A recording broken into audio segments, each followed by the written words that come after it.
អក្សរលើអេក្រង់ឃ្លាំងអីវ៉ាន់ចាស់របស់គ្រួសារត្រកូលចិនឈួតរបស់ស្អីហ្នឹងអក្សរលើអេក្រង់អ្នកនេសាទកំសត់នេះជាសមុទ្រមាសដែលលោកតាធ្លាប់និយាយមែនទេអក្សរលើអេក្រង់សំណាញ់មួយជាប់ត្រីរាប់ពាន់គីឡូអក្សរលើអេក្រង់តែទឹកហូរនិងថ្មប៉ព្រះទឹកមានគ្រោះថ្នាក់អក្សរលើអេក្រង់គ្រោះថ្នាក់ស្លាប់9រស់1អក្សរលើអេក្រង់បើមិនចាំបាច់បំផុតអក្សរលើអេក្រង់ដាច់ខាតកុំទៅសមុទ្រមាសគ្រោះថ្នាក់ខ្លាំងណាស់ខ្ញុំធ្វើការជាមួយអ៊ំប៉ុន្មានឆ្នាំមកនេះក្រោកមុនមន់រកស៊ីដល់យប់ជ្រៅ13:00 10:33 500 00 37 00 តែគាត់មិនដែលនិយាយរឿងបែងចែកផលចំណេញឲ្យខ្ញុំសោះតែមិនអីទេគាត់ជាអ៊ំបង្កើតរបស់ខ្ញុំចាំស្អែកក្នុងពិធីជប់លៀងខ្ញុំនឹងសាកសួរគាត់ពីរឿងភាគលាភបើគាត់នៅយល់ដល់មនោសញ្ចេតនាខ្ញុំនឹងចែករំលែករឿងសមុទ្រមាសនេះដល់គាត់អក្សរលើអេក្រង់ផ្សែងហុយក្នុងភូមិថ្ងៃលិចអ៊ំខ្ញុំសូមលើកកែវជូនពរអ៊ំមួយឆ្នាំនេះអរគុណអ៊ំហើយដែលមើលថែខ្ញុំអ៊ំរឿងមួយឆ្នាំកន្លងមកនេះទូកយើងចំណេញបានច្រើនមែនទេអក្សរលើអេក្រង់ឆិនទៅគឿនអ៊ំរបស់ហាឈិនតើអ៊ំគិតយ៉ាងណាចំពោះរឿងបែងចែកភាគលាភស្អីគឺអ្វីដែលអ៊ំធ្លាប់និយាយថា50-50នឹងណាខ្ញុំចេញបច្ចេកទេសអ៊ំចេញលុយចំណេញបានយើងចែកគ្នាពាក់កណ្ដាលឯងឈួតមែនទេលុយទិញទូកក៏ជារបស់អ៊ំមួយក៏អ៊ំជាអ្នករកឯងគ្រាន់តែជាអ្នកធ្វើការឲ្យអ៊ំប៉ុណ្ណោះបើគ្មានអ៊ំទេឯងគ្មានសិទ្ធិសូម្បីតែចេញទៅសមុទ្រផងតែអ៊ំធ្លាប់សន្យាជាមួយខ្ញុំថាចែកគ្នា50-50ខ្ញុំបានដាក់ទុនទាំងអស់ដែលខ្ញុំមានសូម្បីតែលុយសម្រាប់ចិញ្ចឹមឪពុកម្ដាយខ្ញុំពេលចាស់ទៅក៏ដាក់ចូលអស់ដែរលុយដែលឯងដាក់បន្តិចបន្តួចនឹងទិញអីបានខ្លះទូកអ៊ំជាអ្នកទិញកំពុងផែអ៊ំជាអ្នកជួលភ្ញៀវក៏អ៊ំជាអ្នករកឯងបានធ្វើអីខ្លះក្រៅពីប្រើកម្លាំងបាយបន្តិចបន្តួចនឹងកម្លាំងបាយឯងនឹងវាមានតម្លៃប៉ុន្មានទៅនេះ20000យន់ជាថ្លៃនឿយហត់របស់ឯងយកទៅច្រើនជាងនេះគ្មានទេពូធំកាលពីមុនពូមិនបាននិយាយបែបនេះទេខ្ញុំប្រាប់ឯងទៅចុះទូកជារបស់ខ្ញុំកំពុងផែក៏ជារបស់ខ្ញុំភ្ញៀវទាំងអស់នោះក៏ស្គាល់តែ Chen Dejen ដែរចាប់ពីថ្ងៃនេះទៅឯងត្រូវបានគេបណ្ដេញចេញហើយខ្ញុំចង់ដឹងណាស់ថាបើគ្មានខ្ញុំតើឯងរស់នៅលើសមុទ្រនេះបានដោយរបៀបណា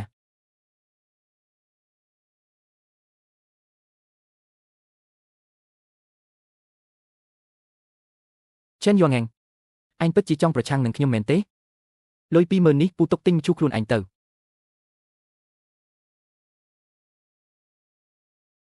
គ្រប់គ្នាស្ដាប់ឲ្យច្បាស់ចាប់ពីថ្ងៃនេះទៅអ្នកណាហ៊ាននាំ Chen Yuangang ចេញទៅសមុទ្រអ្នកណាហ៊ានទទួលទិញត្រីពីវាសំបីតែមួយក្បាលគឺមានន័យថាជាសត្រូវជាមួយ Chen Dejen ម្នាក់នេះខ្ញុំនឹងធ្វើឲ្យវារស់នៅលើសមុទ្រនេះមិនកើត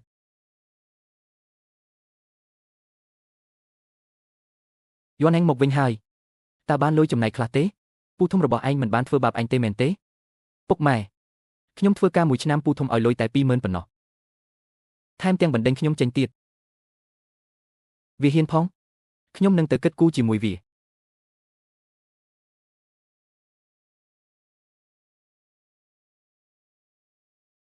ពុកម៉ែ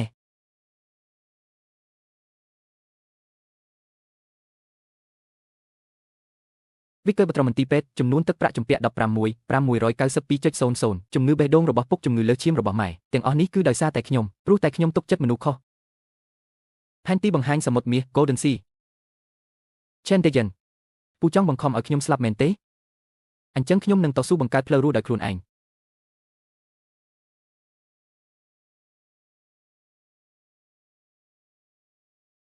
ចេញទៅទីនេះមិនស្វាគមន៍ឯងទេពូ Dejen ប្រាប់ហើយអ្នកណាជួយឯងគឺចង់ស្លាប់ហើយ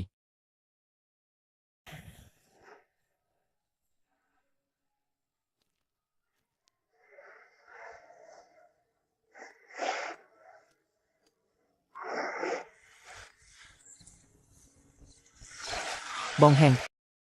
រឿងគ្រួសារបងខ្ញុំបានរើសហើយពូ Chen Dejen គាត់ពិតជាមិនមែនជាមនុស្សល្អមែនខ្ញុំស្គាល់កន្លែងមួយដែលអាចឲ្យពួកយើងមានឱកាសកែប្រែវាសនាបានប៉ុន្តែបងក៏ឃើញហើយទូករបស់ខ្ញុំមួយគ្រឿងនេះគ្រាន់តែបើកចេញទៅ3ម៉ាយសមុទ្រក៏ពិបាកដែរពួកយើងចេញទៅសមុទ្រមិនរួចទេអាជ្ញាប័ណ្ណនេសាទខ្ញុំបានធ្វើរួចរាល់ហើយត្រឹមត្រូវតាមច្បាប់ទាំងអស់ចាំពេលជួសជុលទូកហើយពួកយើងនឹងចេញទៅសមុទ្រពួកយើងសាកល្បងម្ដងទៅអ្វីនឹងមានសង្ឃឹមឡើងវិញទោះបីជាចាញ់ក៏ពួកយើងមិនខាត់បងដែរយល់ពងបើកទូកកញ្ចាស់នឹងចេញទៅសមុទ្រនឹងនេះចង់យកកំហូបទៅសែនឲ្យស្ដេចអ្នកមែនទេយន់ហេង ចេញទៅទាំងព្រលឹមម្លេះទូកញ្ចាស់មួយគ្រឿងនេះបើកចេញទៅបាន3ម៉ាយសមុទ្របីវាគង់តែរលីបែកខ្ទេចមិនខានខ្ញុំសូមណែនាំឯងឈប់ខំប្រឹងអត់ប្រយោជន៍ទៅបាយនៅលើសមុទ្រនេះមិនមែនអ្នកណាក៏អាចស៊ីបានស្រួលនោះទេប្រសិនបើឯងព្រមមកលុតជង្គង់សុំទោសខ្ញុំឥឡូវនេះខ្ញុំអាចនឹងផ្ដល់បាយឲ្យឯងស៊ីខ្លះបងហែង30កុំខ្វល់ពីគាត់អីទូកកញ្ចាស់មួយគ្រឿងហ្នឹងបើកចេញទៅគឺមានតែទៅងាប់ឲ្យត្រីស៊ីប៉ុណ្ណោះពួកយើងទៅដេកវិញទៅ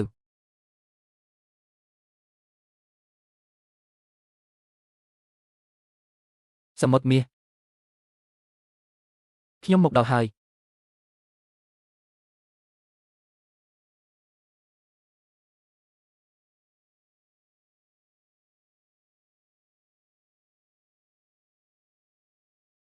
បងហែងពួកយើងត្រឡប់ទៅវិញទៅអក្សរលើផែនទីសមុទ្រ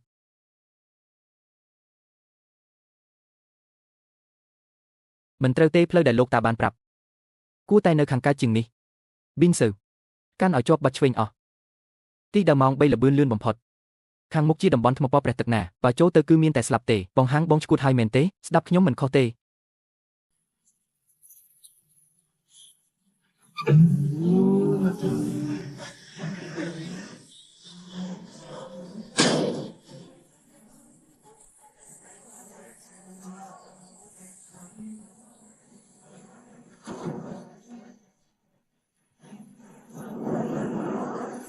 អក្សរលើអេក្រង់10ម៉ែត្រ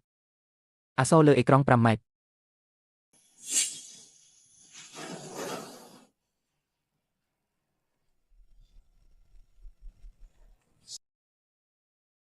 អក្សរលើអេក្រង់គឺពេលនេះហើយសំឡេងស្រែកដោយភាពភ័យខ្លាចនឹងការប៉ះទង្គិច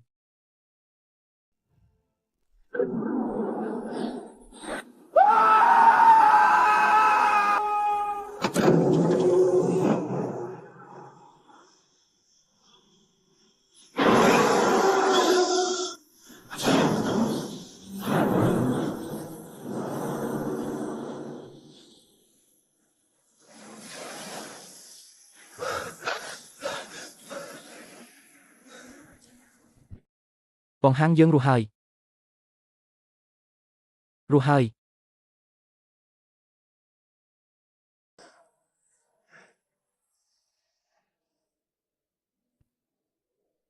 អក្សរក្នុងសៀវភៅសមុទ្រមាសដល់ហើយគឺនៅទីនេះឯងបងហាងទីនេះស្ងាត់ជ្រុងគ្មាននូវសំឡេងអ្វីសោះតើពិតជាមានត្រីមែនទេមានឬអត់តតែសាកល្បងទើបដឹងទម្លាក់សំណាញ់ហេ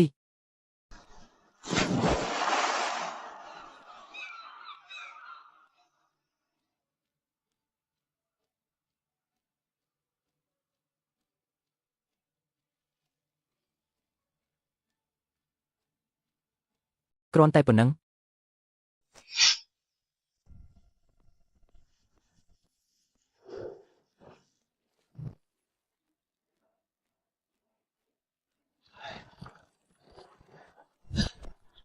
បងហែងឬក៏ពួកយើងបដូរកន្លែងទៅសាកម្ដងទៀតមើល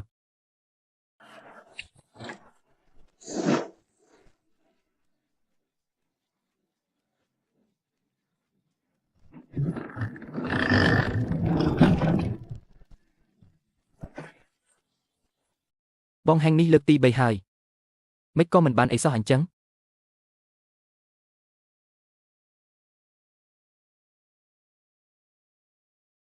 សមុទ្រមាស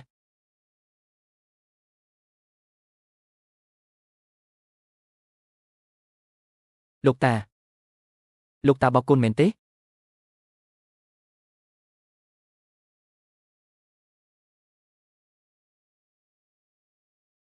បងហែងប្រេងចិត្តអស់ពីធុងហើយបើមិនគិតរកផ្លូវត្រឡប់ទៅវិញទេពួកយើងច្បាស់ជាស្លាប់នៅទីនេះមិនខានពួកយើងចុះចាញ់ទៅកន្លែងខ្មោចយីស៊ុយនេះគ្មានអីតតែសោះ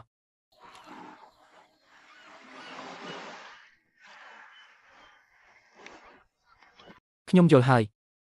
ខ្ញុំយល់គ្រប់យ៉ាងហើយបងហែងបងយល់អីទៅកំណត់ត្រារបស់លោកតាមិនខុសទេគឺវិធីសាស្ត្ររបស់ពួកយើងទេដែលខុសវែង ពួកយើងត្រូវតែប្រើរបស់នេះទោះបីជាចាប់បានក៏មិនគ្រប់គ្រាន់ដែរពេលនេះជាលើកចុងក្រោយហើយបើឈ្នះយ៉ាងខ្លាំងបំផុតគឺទៅចំណីត្រីទាំងអស់គ្នាដាក់នៅត្រង់នេះចុះ1 ម៉ោងក្រោយមកស្រង់ត្រង់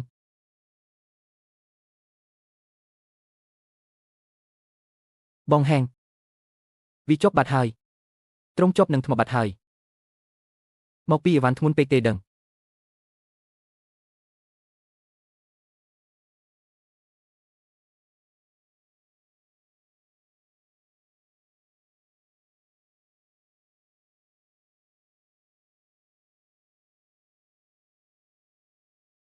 ពួកយើងមានសំណាងធំហើយពួកយើងភ្នាល់ត្រូវហើយមានសំណាងណាស់ធំដល់ហើយ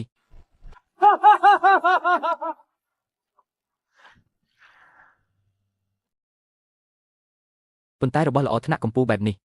តើពួកយើងលក់តាមរបៀបណាបើត្រឡប់ទៅភូមិវិញ Chen Dejen ប្រកាសជាមិនព្រមបញ្ឈប់ឡើយពួកយើងទៅទីក្រុងដងហេទុកចាស់របស់ពួកយើងនេះតើអាចទ្រាំទៅដល់ទេយកទ្រង់បង្កងដែលនៅសល់ទាំងអស់បោះចុះទឹកឲ្យអស់ទៅ20 ម៉ោងក្រោយមក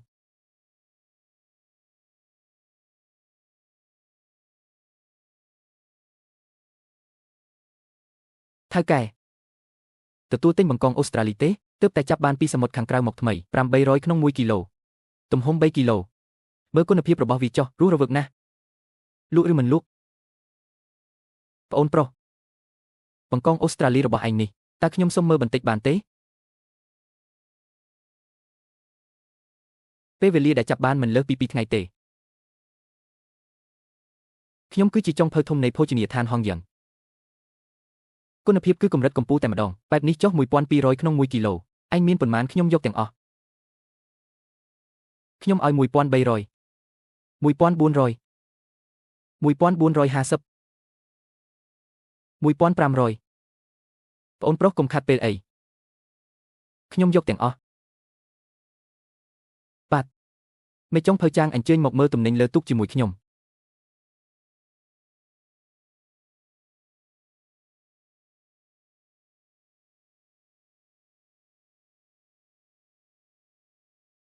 ពិនស៊ឺ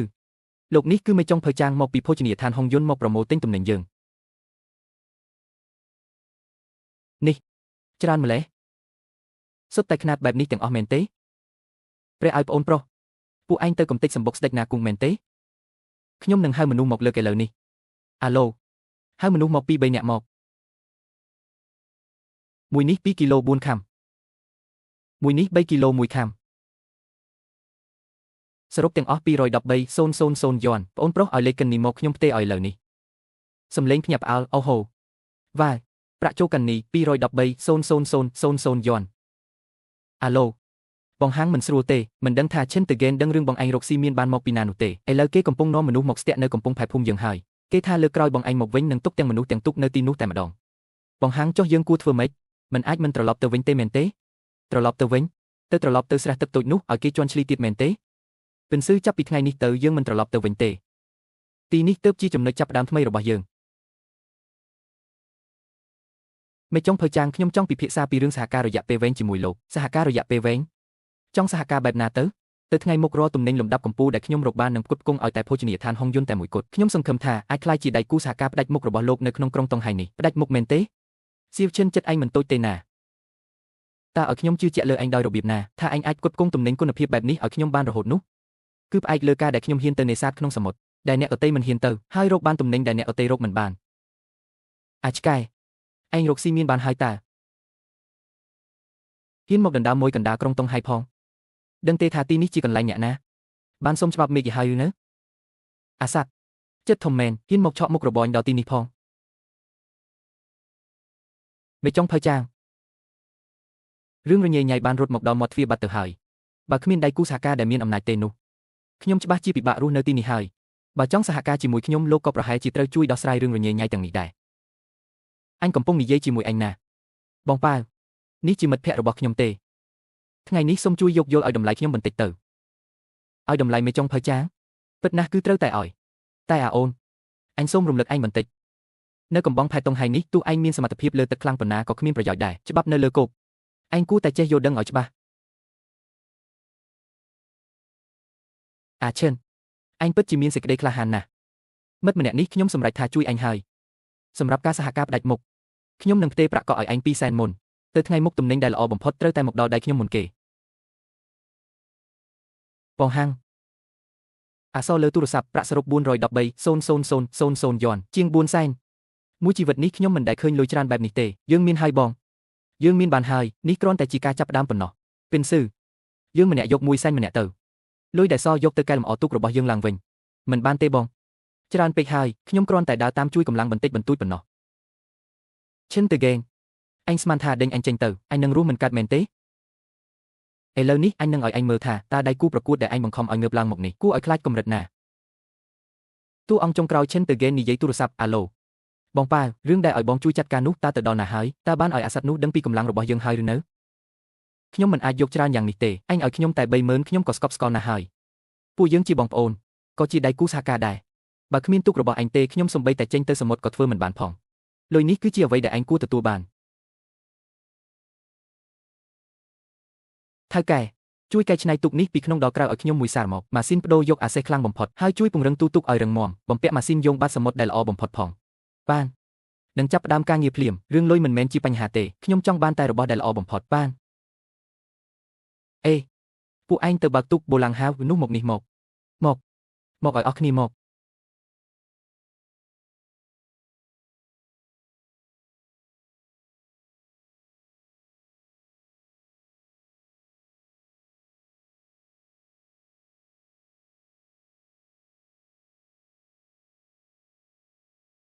បងហាំង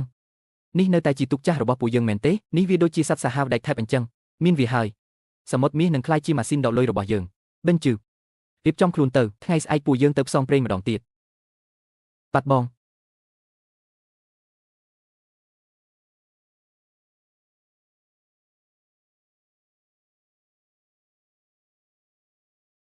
លោកតាលើកនេះខ្ញុំនឹងធ្វើឲ្យកន្លែងនោះក្លាយជាពិភពរបស់ខ្ញុំ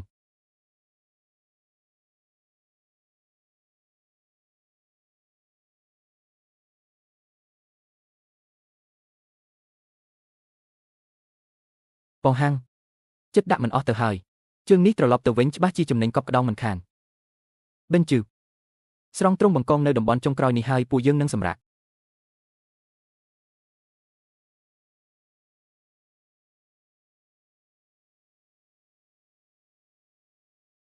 បងហាំងមិនស្រួលទេវាតាក់បាត់ហើយមិនមែនតាក់បាត់ទេពួកយើងស្ទូចបានរបស់មិនធម្មតាមួយហើយប៊ីនជឺភ្ជាប់ឧបករណ៍បំរុងទៅប្រើម៉ាស៊ីនរកទាំងពីរទាញព្រមគ្នាខ្ញុំចង់ដឹងណាស់ថានៅបាតសមុទ្រមានរបស់អីឲ្យប្រាកដ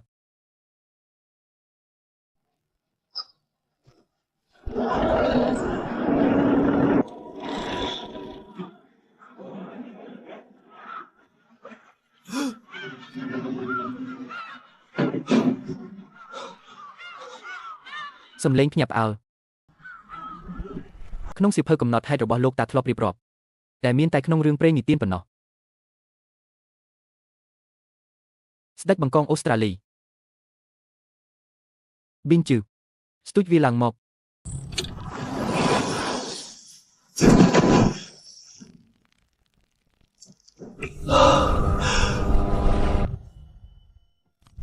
បងហាំងពួកយើងចាប់បានរបស់ទេពហើយរបស់នេះតម្លៃប៉ុន្មានទៅស្មើនឹងភ្នំមាសមួយមែនទេប៊ីនជឺកុំនៅភ្លីភ្លើអីបើកនាវាត្រឡប់ទៅវិញឲ្យលឿនបំផុតត្រូវយកវាទាំងរស់ទៅឲ្យលោកប្រធានចាងបាត់បង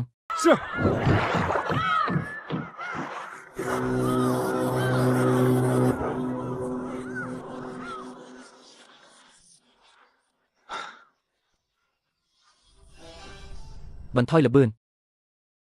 នេះជាបងប៉ាវគេនាំទូក3គ្រឿងមកឡោមព័ទ្ធពួកយើងហើយអាប្អូនត្រឡប់មកវិញទាំងជោគជ័យណាស់ទុកទំនិញនឹងឲ្យអញចំណែកឯងអាចទៅវិញចុះ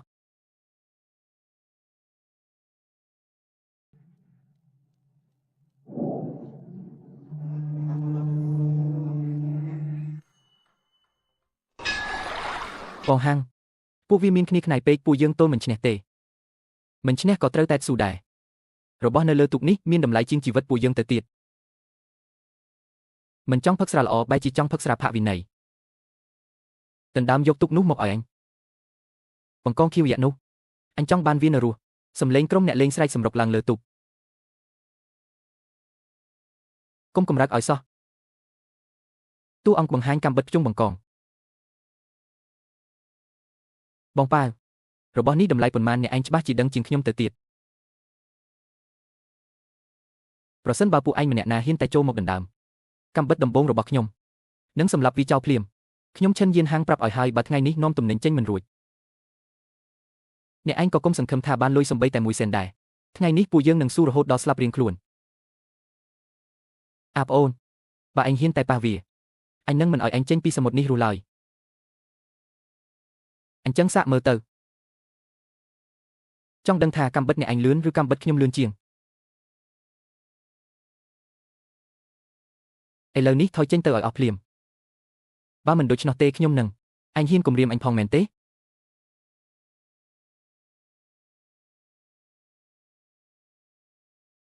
អាប៉ា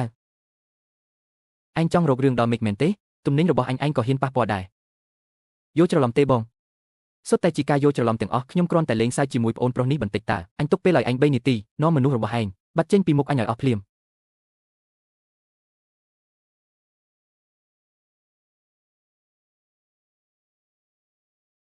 ពូកែណាស់អាប្អូន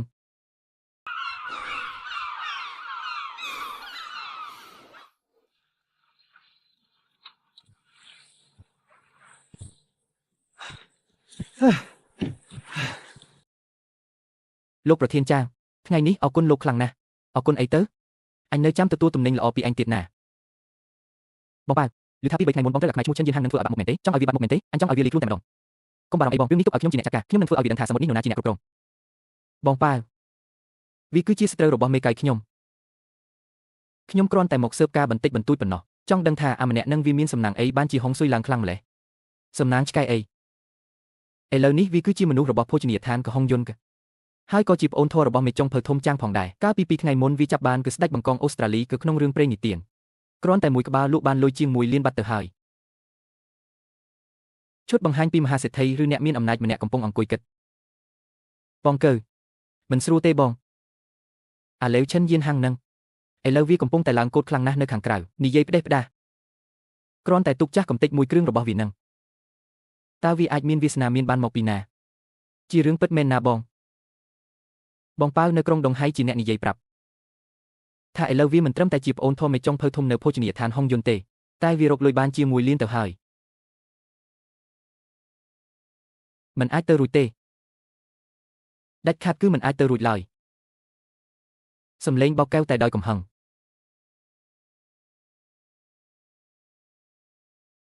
ក្រុងដងហៃ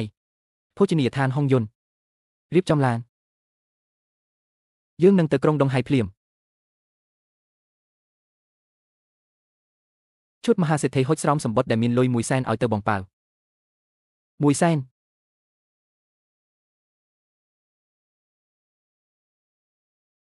ខ្ញុំមិនស្គាល់លោកទេលោកមិនចាំបាច់ស្គាល់ខ្ញុំក៏បានដែរលោកគ្រាន់តែដឹងថាពួកយើងមានសត្រូវរួមគ្នាគឺគ្រប់គ្រាន់ហើយវាមានឈ្មោះថាឈិនយានហាងហេអាម្នាក់នឹងវាមានបង្អែកជាមេចុងភៅធំនៅហុងយុនខ្ញុំមិនអាចធ្វើអីវាបានទេតើនរណាថាចង់ឲ្យលោកទៅប៉ះពាល់វាដោយផ្ទាល់នោះស្នាមញឹមបែបមានល្បិចកអត្ថបទលើអេក្រង់ផលប៉ះពាល់ភាពយន្តគ្មានការណែនាំមិនល្អចូលចែកចាយពាក្យចាំអារាមនៅទីផ្សារទៅនិយាយថាផ្ទៃសមុទ្រនោះពីមុនហាក់ដូចជាតំបន់ឧស្សាហកម្ម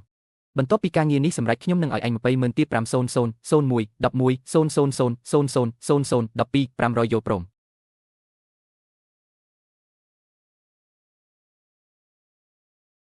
ចង់ដឹងណាស់ថាលើកនេះឯងនឹងរើខ្លួនរួចដោយរបៀបណា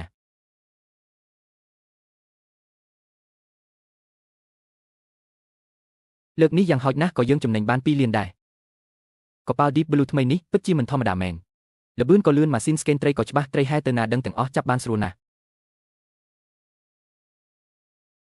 មែនហើយលុយដែលចំណាយទៅពិតជាមានតម្លៃណាស់ល្មមហើយយើងត្រឡប់ទៅវិញចុះ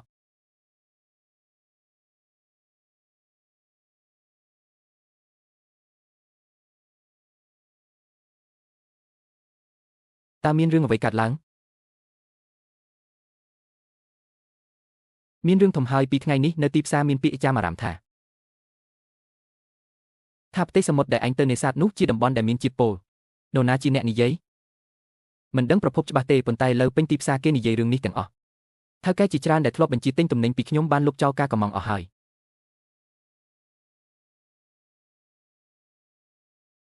ស្ដាប់ការណែនាំបន្តិចទៅធ្វើជំនួញមិនត្រូវអត់សិលធម៌ទេបើរបស់មិនស្អាតបើញ៉ាំទៅមានបញ្ហាតើអញទទួលខុសត្រូវរួចទេមិនក៏ហ៊ានធ្វើបែបនេះពិតជាមិនចេះខ្មាស់គេមែនលោកថាទំនិញខ្ញុំមានជាតិពុលតើមានភស្តុតាងទេភស្តុតាងបទពិសោធន៍ដើរសមុទ្ររាប់សិបឆ្នាំរបស់ខ្ញុំគឺជាភស្តុតាងផ្ទៃសមុទ្រនោះពីមុនជាកន្លែងបែបណាអញដឹងច្បាស់ក្នុងចិត្តហើយបទពិសោធន៍មិនអាចយកមកធ្វើជាអាហារបានទេបើនិយាយមិនច្បាស់ទុកឲ្យអាជ្ញាធរជាអ្នកនិយាយចុះឥឡូវនេះខ្ញុំនឹងយកសំណាក់ពីលើកប៉ាល់ទៅមន្ទីរត្រួតពិនិត្យក្រុងដងហេភ្លាមអត្ថបទលើអេក្រង់ផលប៉ះពាល់ភាពយន្តគ្មានការណែនាំមិនល្អបញ្ជូនទៅការិយាល័យត្រួតពិនិត្យក្រុងដងហេធ្វើការត្រួតពិនិត្យឲ្យបានហ្មត់ចត់និងមានសិទ្ធិអំណាចបំផុតប៉ុន្តែគ្រាន់តែពិនិត្យធម្មតាគឺគ្មានន័យទេពួកយើងលេងឲ្យធំជាងនេះបន្តិចទៅថ្ងៃនេះនៅចំពោះមុខមនុស្សគ្រប់គ្នានៅកំពង់ផែនេះយើងធ្វើការសន្យាភ្នាល់គ្នាមួយប្រសិនបើលទ្ធផលត្រួតពិនិត្យបញ្ជាក់ថាទំនិញខ្ញុំមានបញ្ហាមែនកប៉ាល់មួយនេះខ្ញុំនឹងដុតវាចោលភ្លាមតែម្ដងហើយខ្ញុំឈិនយួនហែងនឹងចាក់ចេញពីក្រុងដងហេនេះរហូតទៅប៉ុន្តែប្រសិនបើទំនិញរបស់ខ្ញុំស្អាតស្អំអញ្ចឹងលោកពូលោកត្រូវនៅទីនេះនៅចំពោះមុខមនុស្សគ្រប់គ្នាសុំទោសខ្ញុំជាសាធារណៈនិងទទួលកំហុសតើលោកហ៊ានភ្នាល់ដែរឬទេ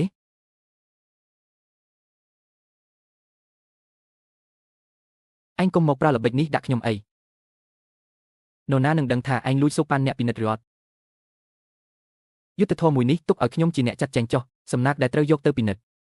រួមទាំងនៅកំពង់ផែនេះនិងថៅកែដែលគួរឲ្យទុកចិត្តមួយចំនួនទៀតនឹងរួមគ្នាដកសំណាក់និងបញ្ជូនទៅមន្ទីរពិសោធន៍ជាមួយគ្នាខ្ញុំប្រើកិត្តិយសរបស់ខ្ញុំយ៉ាងជាអ្នកធានា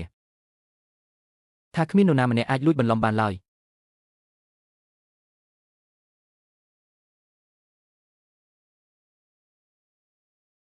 មុនពេលលទ្ធផលចេញមក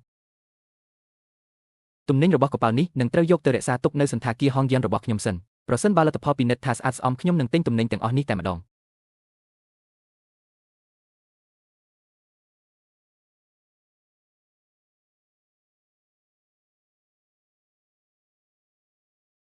ពេលថ្ងៃហើយរៀបចំអស់ហើយមែនទេរៀបចំរួចរាល់អស់ហើយថ្ងៃនេះចាំមើលអាម្នាក់នោះវាចប់សពគ្រប់តែម្ដងទៅឈិនយួនហែងអើយអញស្មានតែតោងជើងមេចុងភៅយ៉ាងបានហើយនឹងរួចខ្លួនមែនទេអញនៅខ្ចីណាស់លោកគឺជាសាក្សីម្នាក់ក្នុងការត្រួតពិនិត្យលើកនេះសូមលោកជាអ្នកប្រកាសលទ្ធផលចុះលទ្ធផលមកដល់ហើយវើយខ្ញុំហ៊ានភ្នាល់100ច្បាស់ជាមិនជាប់ស្តង់ដារទេអ្នកធំខ្ញុំធ្លាប់ប្រាប់អ្នកតាំងពីយូរហើយធ្វើជាមនុស្សកុំលោភលន់ពេកឥឡូវល្អហើយទទួលផលដែលខ្លួនសាំងទៅ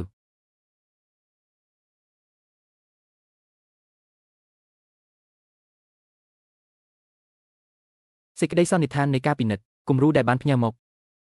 ត្រូវបានវិនិច្ឆ័យថាជាផលិតផលមិនគ្រប់ស្តង់ដារ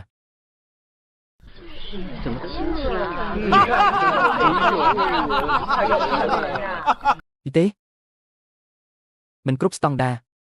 អនុវត្តតាមការភ្នាល់លុបកិច្ចសន្យាចោលដុតទុកចោលអ្នកទាំងអស់គ្នាបានឬហើយនេះជាច្បាប់ដែលគេដាក់ខ្លួនឯងបងហាំងនេះមិនអាចទៅរួចទេទំនិញរបស់យើងច្បាស់ណាស់ថាមិនក៏អាចបែបនេះយៀនហាំងឲ្យព្រមចាញ់ទៅអ្នកធំចិត្តទូលីប្រហែលជាអាចផ្ដល់បាយឲ្យអញមួយពេលដែរ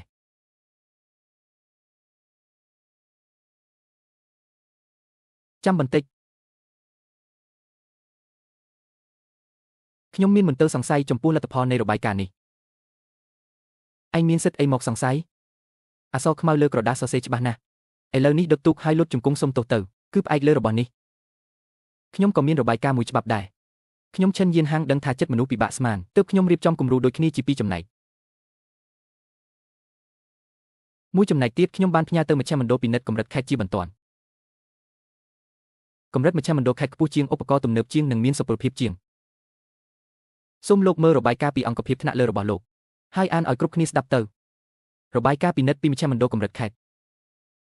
សេចក្តីសន្និដ្ឋានរាល់សន្ទុះនៃគំរូគឺខ្ពស់ជាងស្តង់ដារជាតិឆ្ងាយណាស់ការវាយតម្លៃជារួមជាផលិតផលលេខ1កម្រិតខ្ពស់និងមានតម្លៃអាហារូបត្ថម្ភខ្លាំងណាស់មិនអាចទេវាមិនអាចទៅរួចដាច់ខាតទំនិញតែមួយជា batch តែមួយតែលទ្ធផលចេញមកខុសគ្នាដាច់ លោកមិនគិតថាផ្ទៃក្នុងរបស់លោកមានបញ្ហាទេអីអ្នកធំឥឡូវនេះតើដល់ពេលដែលពូត្រូវគោរពតាមការសន្យាហើយឬនៅ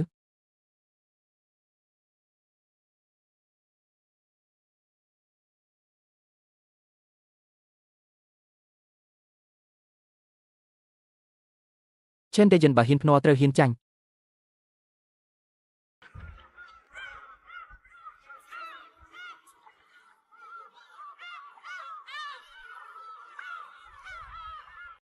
ខ្ញុំ Chen Dejen បានបង្កើតពាក្យចាមអារ៉ាមបង្កាច់បង្ខូច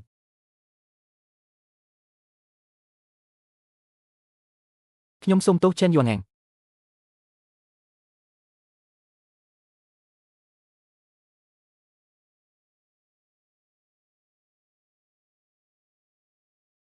ថៅកែថៅកែថៅកែថៅកែ Chen នេះមកពីភោជនីយដ្ឋានយាយហេទំនិញជើងក្រោយសូមចែកឲ្យពួកយើងខ្លះផងតម្លៃអាចចរចាគ្នាបានខាងសៃហេយកឲ្យតម្លៃខ្ពស់ថៅកែ Chen មើលមកខ្ញុំផងឡាវវ៉ាជួយផ្សព្វផ្សាយដំណឹងនេះឲ្យខ្ញុំផងអ្នកណាហ៊ានទទួលទំនិញពី Chen Yuaneng គឺស្មើនឹងមានរឿងជាមួយឯងនឹងផ្សារបោះដុំដងហេទាំងមូលជួយបញ្ចេញដំណឹងខ្លះទៀតទៅថា Chen Yuaneng អាងមានក្នុងបង្អែកចង់មកផ្ដាច់ផ្លូវរកស៊ីរបស់ពួកយើងបងហែងទំនិញថ្មីថ្ងៃនេះត្រូវប្រគល់ឲ្យអ្នកណាមុនគេចាំខ្ញុំខលទៅថៅកែភោជនីយដ្ឋានយាយហេសិន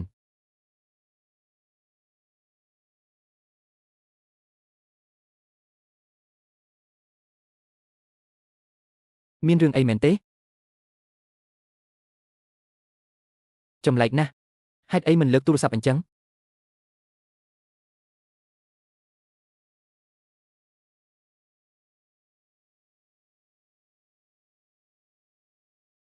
ពូលេមិនមែនយើងព្រមព្រៀងគ្នាទទួលទំនិញថ្ងៃនេះទេអីអាហែងឯងប្រញាប់ទៅឲ្យលឿនទៅ Chen Dejen បានសហការជាមួយ Big Head Wang ហើយទីផ្សារបោះដុំទាំងមូលត្រូវបានបិទគប់ហើយតើអ្នកណានឹងទទួលទិញទំនិញរបស់អ្នកវាស្មើនឹងការកាប់ផ្ដាច់ការផ្គត់ផ្គង់គ្រឿងសមុទ្រទាំងអស់ពួកយើងមិនហ៊ានធ្វើឲ្យគេខឹងឡើយអូនេះមិនមែនជាថៅកែធំ Chen ទេអីឮថាអ្នកចង់គ្រប់គ្រងទីផ្សារតែម្នាក់ឯងហើយចង់ឲ្យពួកយើងដាច់បាយមែនទេពួកយើងមិនហ៊ានតាំងជាមួយអ្នកឡើយបងហែងតើពួកយើងគួរធ្វើបែបណាទៅបើទំនិញពេញនាវានេះលក់មិនចេញពួកយើងនឹងវិនាសមិនខាន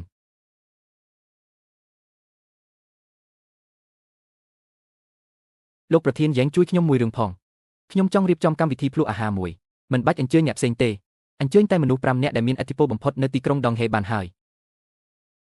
ខ្ញុំចង់ដឹងណាស់ថាក្មេងម្នាក់នេះមានសមត្ថភាពកម្រិតណាដែលហ៊ានអញ្ជើញពួកយើងមកភ្លក់អាហារបែបនេះបើរបស់នោះមិនល្អទេកិត្តិយសរបស់លោកមេចុងភៅយ៉ាងមុខជាត្រូវបាត់បង់មិនខានជំរាបសួរថៅកែទាំងអស់គ្នាសូមអភ័យទោសដែលឲ្យចាំយូរថ្ងៃនេះគ្មានរឿងអ្វីក្រៅពីចង់ឲ្យអ្នកទាំងអស់គ្នាភ្លក់របស់ឆ្ងាញ់នោះទេនេះគឺជាប្អូនប្រុសរបស់ខ្ញុំ Chen Yuaneng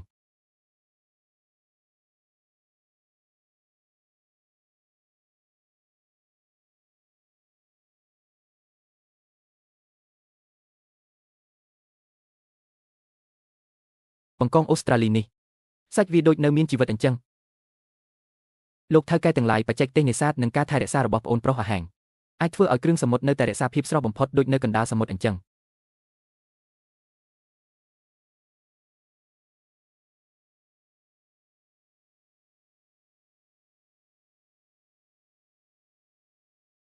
លោកថៅកែទាំងអស់គ្នាខ្ញុំអញ្ជើញអ្នកទាំងអស់គ្នាមកថ្ងៃនេះមិនមែនមកអង្វរឲ្យអ្នកទាំងអស់គ្នាទិញទំនិញរបស់ខ្ញុំនោះទេតែខ្ញុំចង់បង្កើតនៅទម្រង់កិច្ចសហប្រតិបត្តិការថ្មីស្រឡាងមួយខ្ញុំចង់បង្កើតក្លឹប Shenlan Web ជាមួយអ្នកទាំងអស់គ្នានឹងមានសិទ្ធិអាទិភាពក្នុងការទិញគ្រឿងសមុទ្រលំដាប់លេខ1ដែលខ្ញុំនេសាទបានដោយមិនបាច់ឆ្លងកាត់ឈ្មួញកណ្ដាលហើយបញ្ជូនត្រង់ទៅកាន់ផ្ទះបាយរបស់អ្នកតែម្ដងប៉ុន្តែក្លឹបនេះក្នុងដំណាក់កាលដំបូងខ្ញុំទទួលសមាជិកតែ2នាក់ប៉ុណ្ណោះ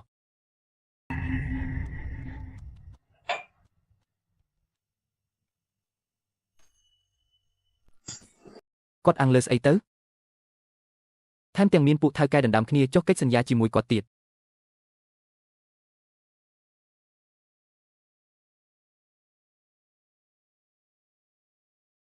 មកនេះទីផ្សារបោះដុំពួកយើងធ្វើអ្វីគាត់មិនកើតទេអញ្ចឹងត្រូវចាត់ការទូករបស់វាមិនមែនអាំងលើទូកនឹងកន្លែងនេសាទសម្ងាត់នោះទេអីខ្ញុំនឹងធ្វើឲ្យទូករបស់វាចេញទៅនេសាទមិនរួចតែម្ដងតើឯងចង់មានន័យថាម៉េចរកមនុស្សដែលធ្វើការស្អាតបាប2នាក់យប់នេះទៅវាមើលថែវទុកសំណប់របស់វាបន្តិចទៅធ្វើឲ្យវាស្ងាត់បន្តិចកំទេចប្រព័ន្ធសូណានៅបាតទូករបស់វាឲ្យខ្ទេចហើយកាត់ខ្សែម៉ាស៊ីនបូមអុកស៊ីសែនក្នុងអាងត្រីវាចោលទៀត យកហើយប្រាប់បងយ៉ែនទៅទាំងប្រព័ន្ធសូណានិងបូមអុកស៊ីសែនកុំតិចចោលឲ្យអស់គ្មានបញ្ហា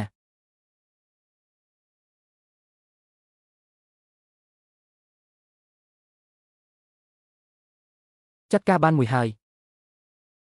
អញទៅកុំតិចប្រព័ន្ធសូណាទៅ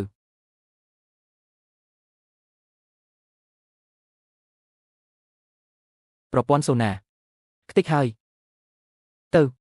បងយ៉ែននៅចាំយើង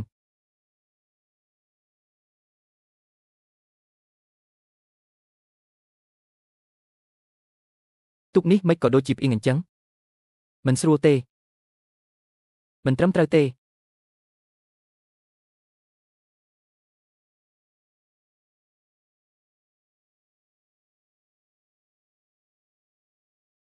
តើវាជារឿងអីទៅនឹងមានគេលួចធ្វើស៊ីទុកយើងហើយ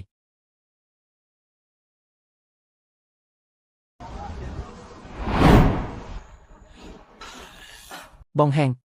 លុយកាក់ពួកយើងចិត្តអស់ហើយហេតុអ្វីបានជាចំណាយលុយច្រើនដើម្បីដំឡើងរបស់ទាំងនេះតើគាត់មិនចូលចិត្តបង្កការបំផ្លិចបំផ្លាញទេអីផ្ដល់វេទិកាមួយឲ្យគាត់សម្ដែងឲ្យបានល្អមើលទៅ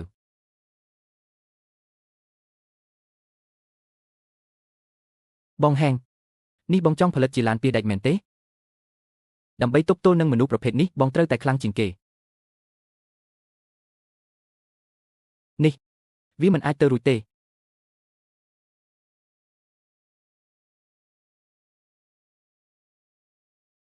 គេមិនទាន់ខ្សែធនទេថែមទាំងកែច្នៃទុកឲ្យទៅជាអណ្ដើកដែកទៀតបងធំតើពួកយើងគួរធ្វើបែបណាបន្តនាំខ្ញុំទៅមើលកន្លែងកើតហេតុបន្តិចមើលលេងលួចលាក់មិនឈ្នះគេទេយើងត្រូវលេងចំហវិញអញឲ្យបងប្អូនទាំងអស់មកតាមខ្ញុំចេញទៅសមុទ្របងធំបំណងរបស់បងគឺនៅលើសមុទ្រគ្មាននរណាម្នាក់អាចគ្រប់គ្រងយើងបានទេតាមគេឲ្យជាប់ចាំដល់សមុទ្រខាងក្រៅពត់ទូករបស់វាឲ្យជាប់រួចបុកឲ្យលិចតែម្ដង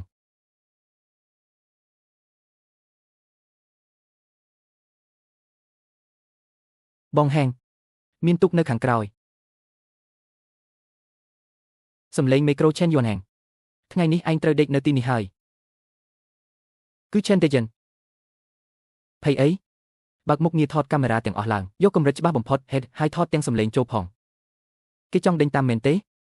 បេនសេបង្វិលចង្កូតទៅឆ្វេងឲ្យអស់ឆ្ពោះទៅតំបន់ថ្មប៉ព្រះទឹក30ម៉ៃភាគអាគ្នេយ៍បើកកម្លាំងម៉ាស៊ីនឲ្យខ្លាំងបំផុតតំបន់ថ្មប៉ព្រះទឹកបងហែងបងឈួតហើយមែនទេកន្លែងដែលអ្នកដតីទៅមិនរួចខ្ញុំទៅរួចថ្ងៃនេះខ្ញុំនឹងបង្រៀនមេរៀនមួយឲ្យគេបានដឹងខ្លួនផលប៉ះពាល់ភាពយន្តគ្មានតម្លៃវិជ្ជមាន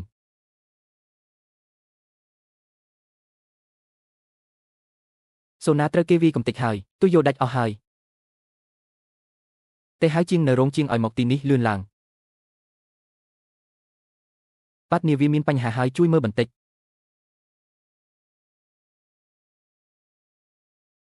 សៀវឈិនម្នាក់ដែលធ្វើរឿងនេះសាហាវណាស់ខ្សែបំពង់បូមទឹកត្រូវគេកាត់ដាច់អស់ហើយបើចង់ទៅវាវិញយ៉ាងហោចណាស់ក៏មួយសប្តាហ៍ដែរសូណានេះជាទំនិញបរទេសត្រូវកំងថ្មីបុករួមដឹកជញ្ជូននិងដំឡើងត្រូវប្រើពេលយូរណាស់ចប់អស់ហើយពួកគេច្បាស់ជាកញ្ញាថាយើងជួសជុលមិនទាន់ដើម្បីកុំឲ្យយើងប្រគល់ទំនិញបានតាមកំណត់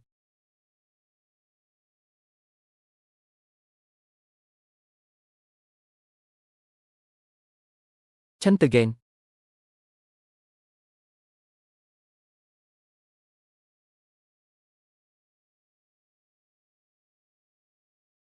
បងហាងយើងបានចុះកិច្ចសន្យាជាមួយពួកថៅកែអស់ហើយលើកនេះតើគួរធ្វើបែបណាទៅ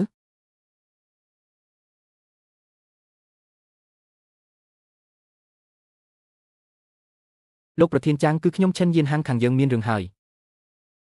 តើមានរឿងអ្វីនាវារបស់យើងត្រូវគេលួចធ្វើស៊ីទំនិញលើកនេះមិនអាចប្រគល់តាមកំណត់ទេខ្ញុំតែមកនេះចង់សុំពន្យាពេលប្រគល់ទំនិញមួយសប្តាហ៍ដើម្បីជាការសងជំងឺចិត្តវេបខ្ញុំនឹងថែមបង្កងអូស្ត្រាលីកម្រិតកម្ពស់20ក្បាលជូនអតិថិជនវេបម្នាក់ល្អខ្ញុំជឿអ្នកខ្ញុំនឹងទៅនិយាយជាមួយថៅកែផ្សេងទៀតភ្លាម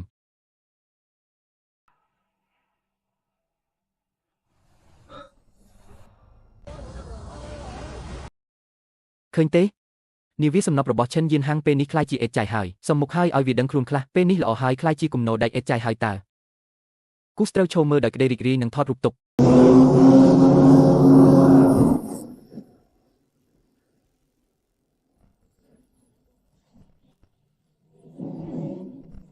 អង្គុយឲ្យជាប់ហ្គេមល្អទើបតែចាប់ផ្ដើមទេ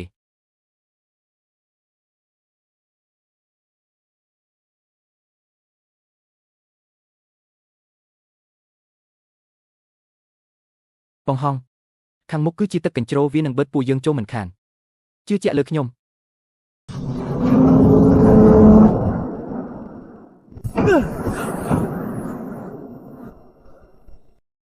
បងហង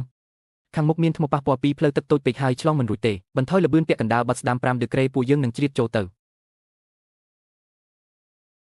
បងកេនមិនកាត់ទេនាវារបស់យើងតាមមិនទាន់ទេអត់ប្រយោជន៍ដេញតាមទៅគេឆ្លងបានយើងក៏ត្រូវតែឆ្លងបានដែរបុកពន្លិចវាទៅអញមិនជឿថាវាមិនខ្លាចស្លាប់នោះទេបុកថ្មហើយបងកេនទុករបស់អាសានបុកថ្មហើយប្រញាប់ជួយមនុស្សផងរស់ហើយបងហងពួកយើងពិតជាចេញមកក្រៅបានមែន我们真的冲出来了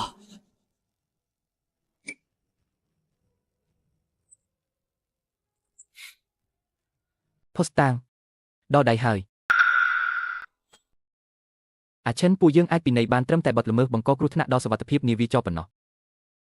ពិន័យជាប្រាក់ 50,000 យន់និងដកហូតអាជ្ញាប័ណ្ណកាពីតេននាវារយៈពេល6 ខែហេតុអ្វីខ្ញុំយល់ពីការខកចិត្តរបស់លោកប៉ុន្តែវាមិនទាន់ចប់ត្រឹមនេះទេសំណុំរឿងនេះនឹងធ្វើឲ្យគេចូលក្នុងបញ្ជីខ្មៅដែលត្រូវតាមដានយ៉ាងតឹងរ៉ឹងបំផុតទោះជាច្រើនបញ្ចូលគ្នាអ្វីដែលគេត្រូវប្រឈមមិនមែនមានតែការផាកពិន័យនោះទេអាហងគុំពិបាកចិត្តនឹងរឿងបន្តិចបន្តួចនោះអីទ្រព្យសម្បត្តិនិងវាសនាពិតប្រាកដមិនមែនបានមកពីការដណ្ដើមគ្នាទេគឺមេឃជាអ្នកផ្ដល់ឲ្យពូជឿជាក់លើចរិតលក្ខណៈរបស់ឯងមានតែឯងម្នាក់គត់ដែលស័ក្តិសមនឹងរបស់មួយនេះពុករបស់ឯងធ្លាប់ជួយជ្រោមជ្រែងយើងច្រើនណាស់យើងគ្មានអ្វីសងគុណវិញទេនេះគឺជាវត្ថុដែលយើងខំថែរក្សាទុកពេញមួយជីវិតជាវត្ថុមានតម្លៃបំផុតនៅបាតហឹបរបស់ពូអសរក្នុងសៀវភៅច្រកហេឆាវកៅនាវាលិចនិងស្ដេចបង្កងនេះជាអ្វីទៅជាច្រើនទសវត្សរ៍មុនមាននាវាដឹកជញ្ជូនដែកមួយគ្រឿងបានលិចនៅទីនោះខ្លាចជាជំរកត្រីសិប្បនិមិត្តដ៏ធំមួយនៅទីនោះហើយដែលវាបង្កាត់បានស្ដេចបង្កងអរគុណសម្រាប់កាដូដ៏ធំនេះខ្ញុំសូមទទួលយកហើយអាហាំងមហាសមុទ្រអាចផ្ដល់ឲ្យឯងគ្រប់យ៉ាងតែវាក៏អាចដណ្ដើមយកទៅវិញគ្រប់យ៉ាងដែរត្រូវប្រុងប្រយ័ត្នឲ្យមែនទែន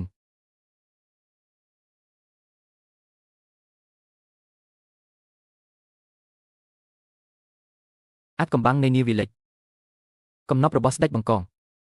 និងរឿងព្រេងនៃច្រកហេឆាវកៅខ្ញុំនឹងទៅស្វែងរកឲ្យឃើញច្បាស់អាប៊ីងលឿនឡើងថ្ងៃនេះពួកយើងនឹងទៅជួបស្ដេចបង្កងនោះហើយកុំបារម្ភអីខ្ញុំរៀបចំត្រង់នឹងនុយដែលល្អបំផុតហើយពេលត្រឡប់មកវិញពួកយើងនឹងក្លាយជាអ្នកប្រមាញ់ស្ដេចបង្កងល្អចេញដំណើរគោលដៅគឺច្រកហេឆាវកៅ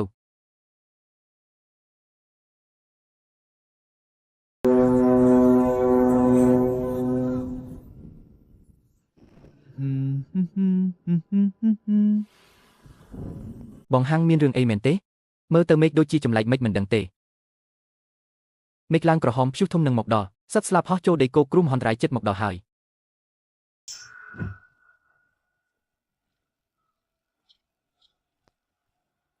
ភ្នែកនៃព្យុះមានបញ្ហាធំហើយបងហាំងតើមានរឿងអីទៅកុំបំភ័យខ្ញុំអី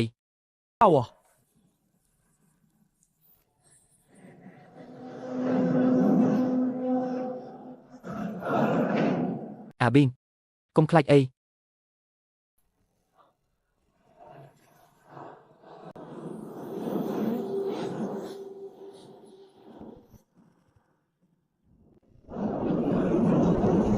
ងហាំងពួកយើងស្លាប់មិនខានទេបាត់ក្បាលនាវាទៅប្រញាប់បាត់ទៅបើបាត់ពេលនេះនាវានឹងត្រូវរលកបោកក្រឡាភ្លាមពួកយើងគ្មានផ្លូវថយក្រោយទៀតទេជ្រលងទឹកចូលខ្មៅប៊ីនជឺនេះគឺជាជញ្ជាំងភ្នែកនៃព្យុះវាកំពុងតែបក់បោកខ្លាំងពួកយើងមិនអាចទល់នឹងវាបានទេត្រូវរកចំណុចខ្សោយនៃការវើរបស់វារួចបើកាត់តាមកម្លាំងរបស់វាចេញទៅនេះវាគ្រោះថ្នាក់ខ្លាំងណាស់បងហាំងជឿជាក់លើខ្ញុំទៅនេះគឺជាឱកាសរស់តែមួយគត់របស់ពួកយើង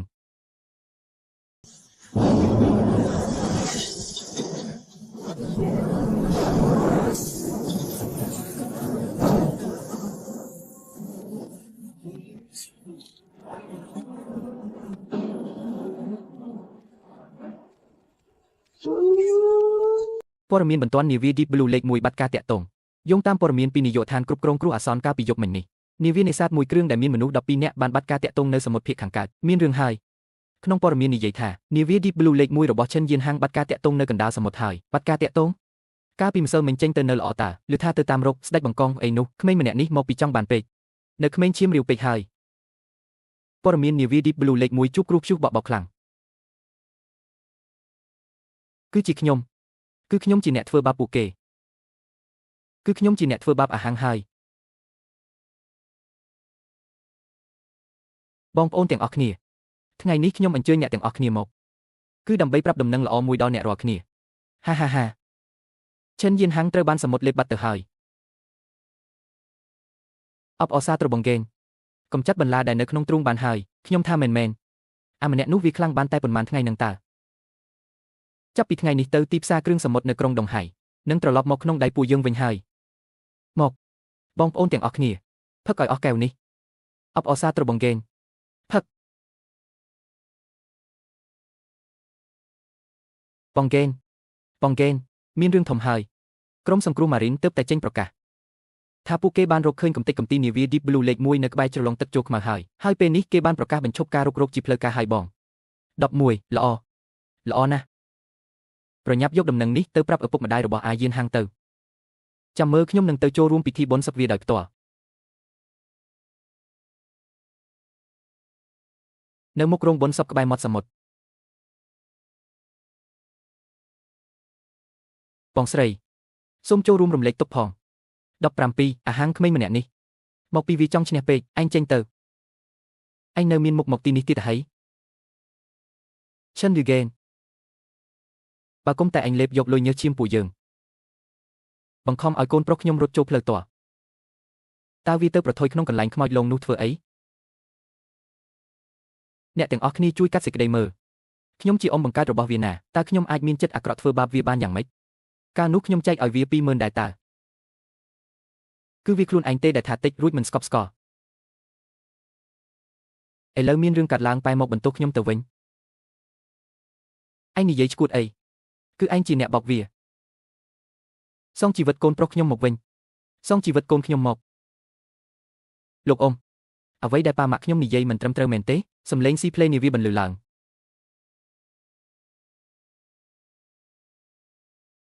នោះគឺជាសំឡេងរបស់អាហាំងនាវា Deep Blue លេខ1បើកត្រឡប់មកវិញដោយសុវត្ថិភាពមិនអាចទេវាមិនអាចត្រឡប់មកវិញទេកូនសម្លាញ់កូនមិនទាន់ស្លាប់ទេកូនពិតជាមិនទាន់ស្លាប់មែន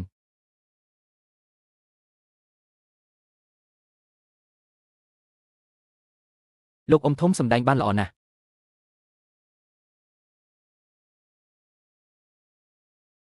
លោកពូ9លោកថាត្រូវទេអាហាពូខុសចំពោះក្មួយហើយពូខុសចំពោះលោកតាដែលចែកឋានទៅរបស់ក្មួយហើយគឺគាត់ជាអ្នកបង្ខំពូគាត់យកលុយព្យាបាលចៃរបស់ពូគំរាមពូឲ្យពូយកផែនទីសមុទ្រคล้ายៗនោះឲ្យក្មួយគាត់ចង់ឲ្យក្មួយទៅស្លាប់ខ្ញុំមិនបានធ្វើទេគឺវាលោភលន់ខ្លួនឯងទេបងប្អូនអ្នកភូមិទាំងអស់គ្នាអ៊ំធំនិយាយត្រូវហើយគឺខ្ញុំចង់ទៅរកសេចក្តីស្លាប់ដោយខ្លួនឯងគាត់កញ្ញាអាកាសធាតុទុកជាមុនគាត់កញ្ញាទុកទាំងភាពលោភលន់របស់ខ្ញុំគាត់ចង់ខ្ចីដែលលោកម្ចាស់មេឃបំផ្លាញទាំងនាវានិងជីវិតមនុស្សដើម្បីកុំឲ្យមានភស្តុតាងសម្រាប់ដោះសារអ៊ំធំអំបញ្ញមិញអ៊ំយំសោកខ្លាំងណាស់មែនទេឥឡូវឃើញខ្ញុំត្រឡប់មកវិញទាំងមានជីវិតហេតុអ្វីក៏ភ័យខ្លាចបែបនេះ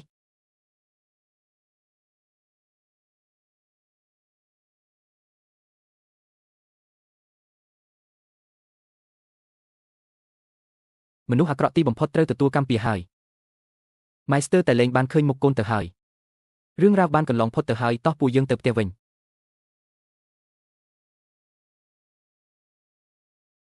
រឿងរបស់ឡាហ្គេនពីបទប៉ុនប៉ងមនុស្សឃាតដោយចេតនាភស្តុតាងច្បាស់លាស់តុលាការកាត់ទោសឲ្យជាប់ពន្ធនាគារ3ឆ្នាំល្អណាស់សមមុខហើយទីបំផុតមេឃមានភ្នែកមនុស្សអាក្រក់ជួបកម្មអាក្រក់អង្គុយចុះទៅភ័យរំភើបធ្វើអ្វីគាត់លែងសំខាន់ទៀតហើយពួកយើងគួរតែនិយាយពីរឿងអនាគតវិញផែនការអាជីវកម្មក្រុមហ៊ុននេសាទ Deep Blue របៀបធ្វើការបែបគ្រួសារតូចតាចរបស់ចិន The Gain គឺមិនអាចទៅមុខឆ្ងាយបានទេ ខ្ញុំចង់បង្កើតក្រុមហ៊ុនមួយមានឈ្មោះថាក្រុមហ៊ុននេសាទ Deep Blue ពង្រីកអាជីវកម្មរបស់យើងឲ្យកាន់តែធំនិងមានស្តង់ដារក្មេងល្អខ្ញុំពិតជាមើលមនុស្សមិនខុសមែនមហិច្ឆតារបស់ឯងមិនមែនត្រឹមតែជានាមមាននេសាទមួយគ្រឿងនោះទេដើម្បីអនាគតរបស់យើងទាំងអស់គ្នាញួរតុលាការកាត់ទោសឲ្យជាប់ពន្ធនាគារ3ឆ្នាំ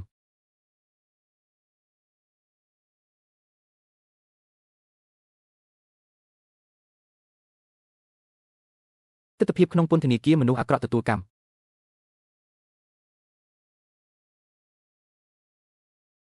យន់ហាង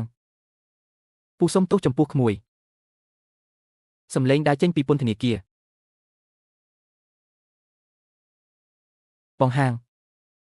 ពួកគេនៅតែដដែលពេញជឿយើងរកលុយបានហើយប៉ុន្តែខ្ញុំចង់នាំអ្នកភូមិរកចំណូលជាមួយគ្នា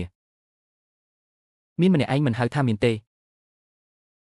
ខ្ញុំចង់ឲ្យអ្នកភូមិទាំងអស់ក្រោកឈរឡើងជាមួយពួកយើង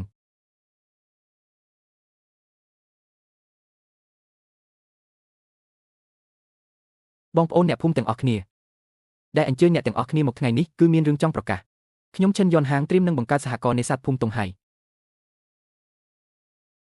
ខ្ញុំឈិនយន់ហាងត្រៀមនឹងបង្កើតសហករណ៍នេសាទភូមិតុងហៃខ្ញុំនឹងផ្ដល់ជូនរបស់3យ៉ាងទី1ផ្លាស់ប្ដូរទ្រង់បង្កងដោយក្រុមទូកយើងដោយឥតគិតថ្លៃនិងបង្រៀនបច្ចេកទេសនេសាទបង្កងអូស្ត្រាលីដោយមិនលាក់លៀម152000103000004 ទី2រាល់ផលិតផលនេសាទដែលគ្រប់ស្តង់ដារសហករណ៍នឹងប្រមូលទិញទាំងអស់ក្នុងតម្លៃខ្ពស់ជាងទីផ្សារ30ទី3ប្រាក់ចំណេញទាំងអស់នៅចុងឆ្នាំនឹងត្រូវបែងចែកភាគលាភដល់សមាជិកទាំងអស់ខ្ញុំឈិនយន់ហាងនឹងនាំអ្នកទាំងអស់គ្នាឲ្យក្លាយជាអ្នកមានជាមួយគ្នាសំឡេងអបអសាទរ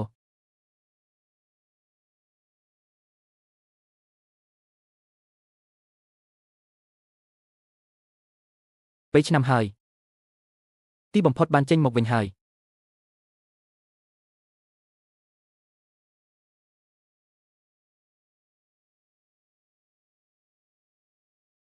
តើអាខ្មោចចាស់នេះចេញមកវិញបានយ៉ាងម៉េចនៅឲ្យឆ្ងាយពីវាទៅប្រយ័ត្នចង្រៃ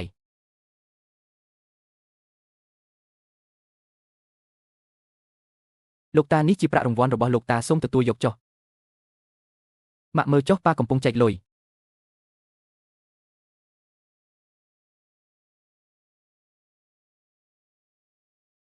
យន់ហាងពូដឹងថាពូគ្មានមុខងារមកសុំក្មួយទេតែពូគ្មានកន្លែងទៅទេតើក្មួយអាចផ្ដល់បាយឲ្យពូញ៉ាំបានទេធ្វើអ្វីក៏បានដែរពូមិនខ្លាចលំបាកទេរឿងកាលពីឆ្នាំនោះខ្ញុំមិនអាចបំភ្លេចបានទេ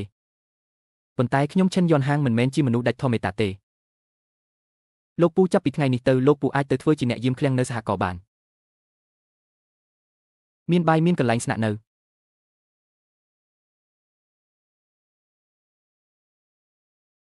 សមុទ្របានផ្ដល់អ្វីគ្រប់យ៉ាងដល់ខ្ញុំហើយក៏បានបង្រៀនខ្ញុំរឿងមួយដែរភាពមានបានពិតប្រាកដ